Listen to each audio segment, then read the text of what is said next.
जोधपुर के doctor SN medical college का resident छात्र डॉक्टर राकेश बिश्नोई के आत्महत्या मामले में निष्पक्ष जांच की मांग को लेकर रेजिडेंट चिकित्सकों का आक्रोश अब बढ़ता जा रहा है।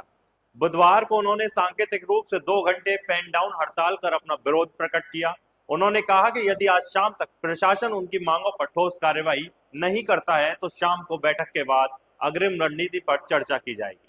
इससे पहले बीते मंगलवार को भारी बारिश के बीच एसएमएस अस्पताल परिसर खूब बवाल हुआ, जब राजस्थान युवा कांग्रेस प्रदेश अध्यक्ष विधायक अभिमन्यु पूनिया, कांग्रेस नेता अनिल चोपड़ा और निर्मल चौधरी भी धरना स्थल पर पहुंच गए। इस दौरान टेंट लगाने को लेकर निर्मल चौधरी की पुलिस अधिकारियों के साथ बहस हो गई। देखते ही देखते ये बहस तीखी झड़प में तब्दील हो गई। इस दौरान टेंट लगाने को लेकर निर्मल चौधरी की पुलिस अधिकारियों के साथ बहस हो गई। देखते ही देखते ये बहस तीखी झड़प में तब्दील हो गई। धरने में मौजूद नेताओं ने आरोप लगाया कि पुलिस द्वारा अभद्र व्यवहार किया जा रहा है। बारिश से बचने के लिए टेंट लगाने की अनुमति नहीं दी जा रही। पुलिस का सख्त संदेश है, अगर टेंट लगाया गया तो एफआईआर के लिए तैयार रहो। इस बीच अब पुलिस ने भी निर्मल चौधरी के खिलाफ अलग अलग धाराओं में मुकदमा दर्ज करने की तैयारी कर ली, जिन्होंने धरना स्थल पर एससीपी आदित्य पूनिया से बहस की थी। धरना स्थल से अभिमन्यु पूनिया, अनिल चोपड़ा और निर्मल चौधरी ने पूरे घटनाक्रम को लेकर और डॉक्टर राकेश बिश्नोई की आत्महत्या मामले में चल रहे विरोध प्रदर्शन पर मीडिया से खुलकर बातचीत की। चलिए आपको सुनाते हैं उन्होंने क्या कुछ कहा। प्रकार से भाई राकेश की एक विभागाध्यक्ष एचओडी के द्वारा हत्या की गई है। लगातार उसको बार बार परेशान करना, और जब जोधपुर में ये घटना हुई तो जोधपुर में बड़े संस्थान एम्स जैसी व्यवस्थाओं के बावजूद भी जयपुर के अंदर रेफर करना, और जयपुर 8 घंटे आने जाने का जो समय लगता है, और उसके बावजूद जो बयान उन्होंने दिया अपनी जान जाते समय, उस बयान के आधार पर अभी तक कोई कार्रवाई सरकार के द्वारा नहीं की गई। उनका पूरा परिवार, उनके परिवार में आर्मी ऑफिसर, पुलिस विभाग में, तमाम सरकारी संस्थाओं में नौकरी लगने के बावजूद भी सरकार का कोई ध्यान नहीं जाना, ये तय करता है कि सरकार कितनी हठधर्मिता दिखा रही है। भाजपा के राज के अंदर हर सड़क पर आंदोलन चल रहा है, हर सड़क पर आंदोलन चल रहा है। हर नौजवान, हर आम गरीब किसान, हर व्यक्ति इस राज के अंदर परेशान है। आप देख रहे हो 3 दिन से जो परिवार यहाँ पर बैठा है, और कोई सरकार का नुमाइंदा बात करने को तैयार नहीं है, प्रशासन का नुमाइंदा बात करने को तैयार नहीं है। गिरफ्तारी की मांग कर रहे हैं।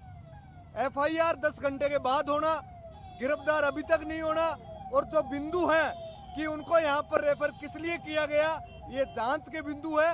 इसमें कौन कौन शामिल है उस पर कार्रवाई हो, ये हमारे सब लोगों की मांग है। इनके परिवार की मांग को सरकार सुने, बात करे, तब जाकर हम सब लोग यहाँ से खड़े होंगे। नहीं तो हमें जाम करना पड़ा। युवा कांग्रेस के साथी, युवा कांग्रेस के अध्यक्ष होने के नाते मैं तमाम हम सब लोग इन परिवार के साथ, पूरी कांग्रेस पार्टी इस परिवार के साथ खड़ी है। देखिए भाई, राकेश एक आम किसान परिवार से आता है। हम सब लोग जो इस धरने पे बैठे हैं एक किसान परिवार से, और हमें दुख पता है भाई राकेश का कि किस परिस्थितियों में उस व्यक्ति को टॉर्चर करके उसकी हत्या की गई है। हम सब लोगों की एक ही मांग है, और पूरे धरने की भी हमारी एक ही मांग है कि जब तक उस विभागाध्यक्ष को नहीं हटा दिया जाता और उसकी गिरफ्तारी नहीं हो जाती, जब तक हम इस धरने पे बैठे रहेंगे। इसके लिए हमारे को चाहे इस आंदोलन को कितना ही उग्र करना पड़े, हम विधायक अभिमन्यु पूनिया जी के नेतृत्व में इस धरने के अंदर आज से सम्मिलित है, और जब तक न्याय नहीं मिलेगा तब तक हम इस धरने में रहेंगे और भाई राकेश को न्याय दिलाने का काम करेंगे। एक गांव का लड़का कम से कम 8-10 साल कड़ी मेहनत करने के बाद में अपने एक जीवन की शुरुआत की थी, माता पिता के सपने को पूरा करने की एक शुरुआत की थी, उस व्यक्ति को इस तरीके की प्रताड़ना और टॉर्चर किया जाता है कि उसको आत्महत्या जैसा कदम उठाना पड़ता है।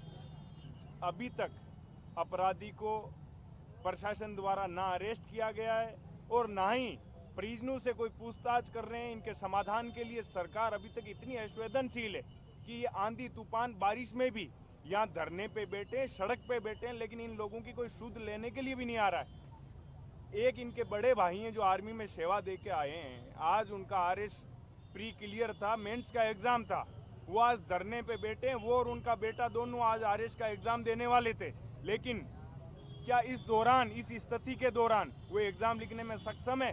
तो आप देखिए, एक किसान परिवार की भविष्य का सत्यानाश सरकार किस तरीके से कर रही है। हम सब युवा साथी यहाँ बैठे और इनकी लड़ाई को मजबूती से लड़ेंगे, सड़क जाम भी करनी पड़ी तो करेंगे। और ये मुख्यमंत्री जी, भाजपा की जो ये सरकार राजस्थान के अंदर कोहराम जो मचा रखा है, हम लोग ये कतई सहन नहीं करेंगे, ये बर्दाश्त करने योग्य भी नहीं है। तीनों युवा नेताओं का स्पष्ट कहना है कि एक ईमानदार डॉक्टर की मौत की निष्पक्ष जांच होनी चाहिए। अगर आवाज उठाने वालों पर एफआईआर होगी तो ये लोकतंत्र कैसे रहेगा? पुलिस की कार्रवाई लोकतांत्रिक मूल्यों के खिलाफ है और वे डॉक्टरों के साथ खड़े हैं। डॉक्टर राकेश बिश्नोई की आत्महत्या ने पूरे मेडिकल समुदाय को झकझोर कर रख दिया। अब सवाल उठ रहे हैं, क्या मेडिकल संस्थानों में रेजिडेंट डॉक्टरों की पीड़ा को कोई सुनने वाला है या नहीं? आप इस पूरे मामले में क्या सोचते हैं? क्या प्रशासन को और संवेदनशील होना चाहिए था? अपनी राय हमें कमेंट में जरूर बताएं। वीडियो को लाइक करें, शेयर करें और चैनल को सब्सक्राइब करें।